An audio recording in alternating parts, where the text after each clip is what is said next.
At Bendigo Bank, we like to help communities grow. We concentrate on delivering you great products and services. I like you so very much. So much, in fact, I gotta wake you up. It's not that I have words. Because we know that if you grow, Wanna see you looking the community will grow with you. At the Bendigo, it starts with you. And a very good morning and welcome to the Geelong Cricket Show. Yes, it's grand final edition for season 2008 and 2009. And we hope you're going to look forward to a very, very enjoyable show. Joining me this morning at the desk of knowledge is the Leopold great, the man who has talked the talk and walked the walk, Mr. Dean Armstrong, CW. Graham, how you going? Look, I don't know about talking the talk and walking the walk. Where have I walked lately? Well, backwards and forwards from the wicket when you've occasionally made the... Duck. You know. And look, you've had your locks taken off there, Graham. Nice and short. Well, it's winter time coming on, so we thought we'd look a lot younger than what we normally do. Mowers galore. Yeah, thank you to the nurses of the Geelong Hospital. Appreciate your very fine work. So it's a freebie. It was a free... Nothing free in this life. And from the world of Bellarine Peninsula cricket and the world of cricket in general in Geelong, who's also looking forward to footy season, a very warm welcome to Tim Mitchell. How are you, Tim? Yeah, very good, Graham. Cannot wait to head out and watch our Barwon Heads and Colandina today. Going to be a massive game out there, and great to see how the top two sides actually take each other on in the grand final, which is going to happen today and tomorrow down on the Bellarine. So really looking forward to that. In the world of Premier Cricket, Geelong Cricket Club, third 11, were continuing on in their semi-final, and last weekend were eliminated at the hands of the Camberwell Magpies. Reece Burke made a very fine 40, but there wasn't enough runs on the board for Geelong, and the Camberwell Magpies taking out those points. But still, a good all-round season for the Geelong Cricket Club, all sides finishing in the top 8, playing in the qualifying finals, the thirds going through the semi-final, fourth in the club championship. To David Kelly and all of the committee and players at the Geelong Cricket Club, congratulations on another good season. Let's look forward to some silverware in next year, 2009, 2010, not too far away. In the local world of Bellarine Peninsula Cricket Association, it is grand final weekend and across all grades. But let's look at the A-grade grand final, where we see Barwon Heads and Colandina making their way into the grand final after great semi-final victories.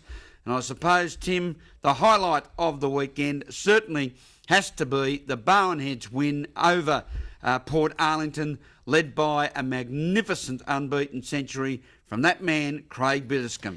Oh, he batted brilliantly. I think it came off 74 balls. I think Graham too, Craig's 100. So for him to go in and in the situation he was in, I think when Luke Mitchell fell, it was about 6 for 205, and they still needed another 95, and Bitters just continued along his merry way. He was batting with Les Wallace at that stage, and those two combined for about 90, and when Les went out, sort of the game was set. I think they only needed about 10 runs, and from there, Barwon Heads just closed the game out. So it was a great effort from Port Arlington, and Paul McGrath batted really well on Saturday to get 117. I think he finished with Graham, but as you said, Craig batted extremely well, and to get Barwon Heads over the line, it just sets up a salivating grand final today.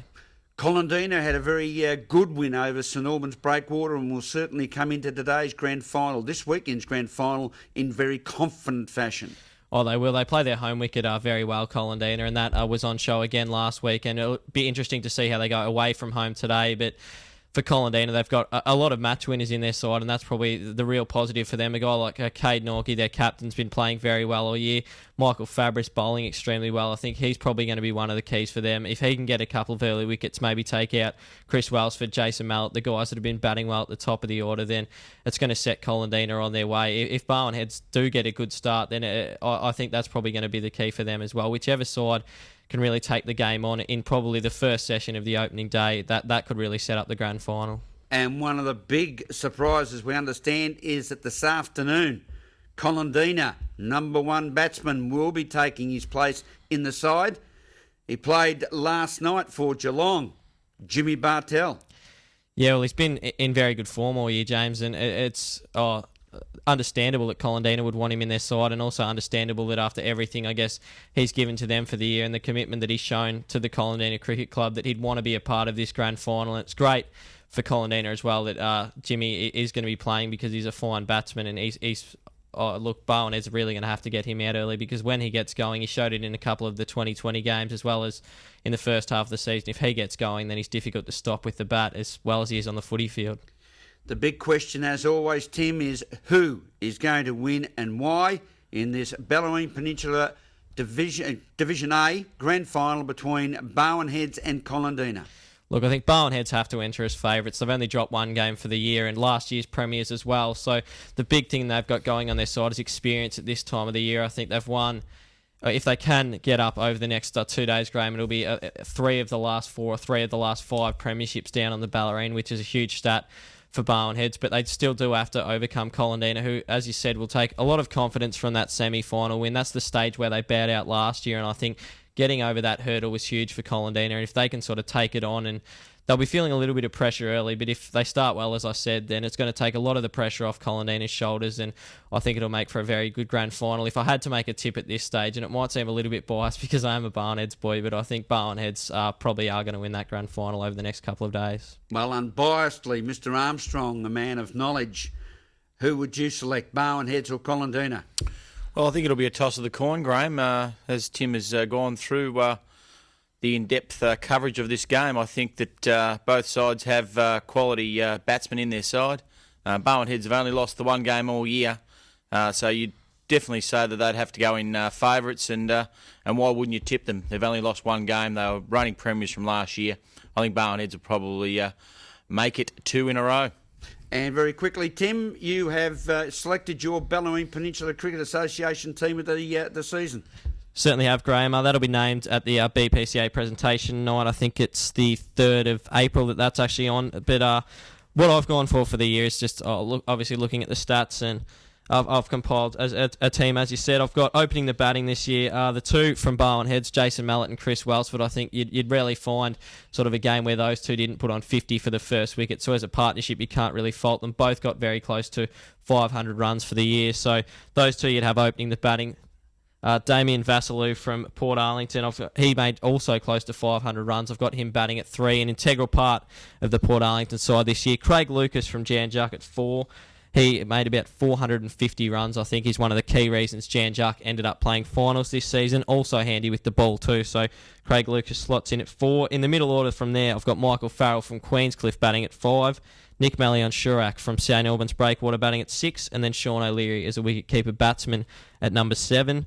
Paul McGrath, the leading wicket taker, and also handy with the bat as well, batting at 8. And then the final 3 spots in the team are rounded out by Christian Robertson from Anglesea.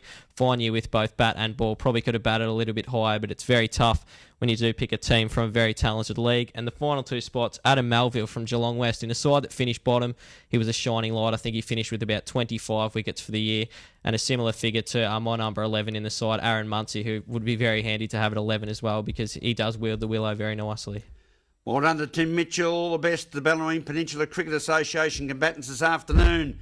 Coming up next, the Geelong Cricket Association, the Premiership Cup. It's going to be played for this weekend. We'll be back after this. At Bendigo Bank, we like to help communities grow. We concentrate on delivering you great products and services. I like you so very much. So much, in fact, I gotta wake you up. It's not that I have words. Because we know that if you grow, Wanna see you looking the community will grow with you. At the Bendigo, it starts with you.